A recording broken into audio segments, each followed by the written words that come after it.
ভেবেছিলাম একটা সিরিজ বানাবো নতুন মায়েদের জন্য, যে নতুন মা হওয়ার পরে কী কী এক্সট্রা টেনশন আছে।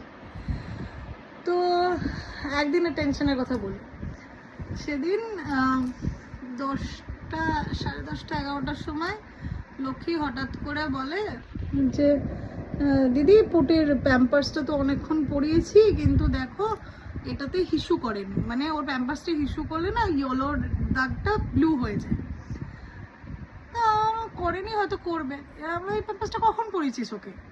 তো তখন বললো যে 5:30টার সময়, সন্ধ্যে 5:30, 6টার সময় একটা প্যাম্পার্সও চেঞ্জ করেছে, তারপরে এটা পরিয়েছে।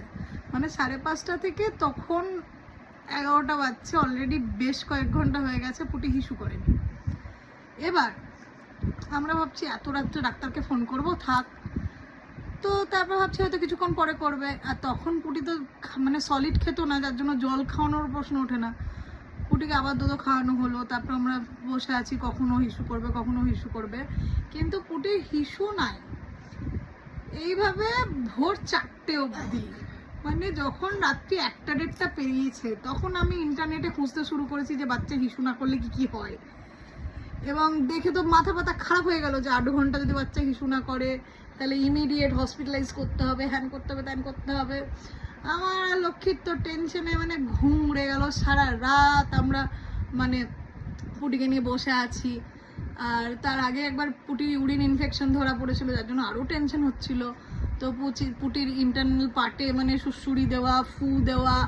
পুরো লক্ষ্মী বললো ঠান্ডা লাগলেও হিসু করে দেবে, তার জন্য এসিকে একদম চেল করে পুটির দিকে করে দেওয়া হলো যাতে পুটির হিসু হয়। হিসু আর কিছুতেই হয় না। শেষে ভোরবেলা 4:30টার সময় পুটির ডাক্তারকে মেসেজ করেছি যে স্যার পুটি কালকে সন্ধ্যে 5:30, 6টার সময় লাস্ট হিসু করেছে, তারপর থেকে আর হিসু করেনি।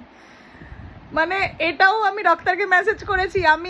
আমার সৌভাগ্য ডাক্তার আমার মুখে জুতো খুলে মারেনি, বা ডাক্তারের পেশেন্স লেভেল এইভাবে, মানে রাজদীপ স্যারকে মানে কত গুণে যে ধন্যবাদ বললে যে মানে কম বলা হবে, মানে প্রচুর ধন্যবাদ বললো। কারণ আমার মতো পাগল ছাগল মাদেরকে উনি সামলান।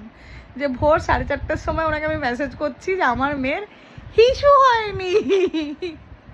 এবার স্যার বললো ওটা নর্মাল, কোনো চিন্তার কিছু নেই, আরও কিছুক্ষণ ওয়েট করুন, করবে।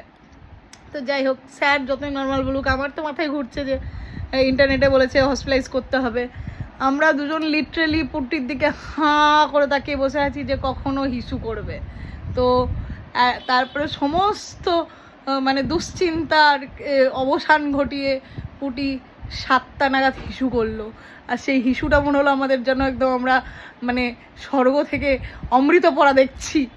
এবং হিসু করাতেও যে মানুষের এত আনন্দ হতে পারে বাচ্চার হিসু করাতে, সেটা মা না হলে কেউ বুঝতে পারবে না। তো এরকম প্রচুর প্রচুর ঘটনা আছে যেগুলো পুটির সাথে ঘটেছে। কারণ তোমরা খালি পুটির ভালো সাইডটাই দেখেছো, যেগুলো আমি দেখিয়েছি যে পুটি খেলছে, গল্প করছে বা নাচছে।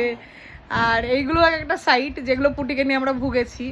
তো সেদিন গোটা রাত টিল সকাল 7টা অবধি আমরা দুজন পুটিকে নিয়ে জেগেছিলাম, যার কারণ পুটি হিসু করেনি। তো তোমরাও শেয়ার করো এরকম তোমাদের সাথে কি কি ঘটনা ঘটেছে, আর জানাও যে তোমাদের এক্সপিরিয়েন্স কেমন ছিল। চলো টাটা।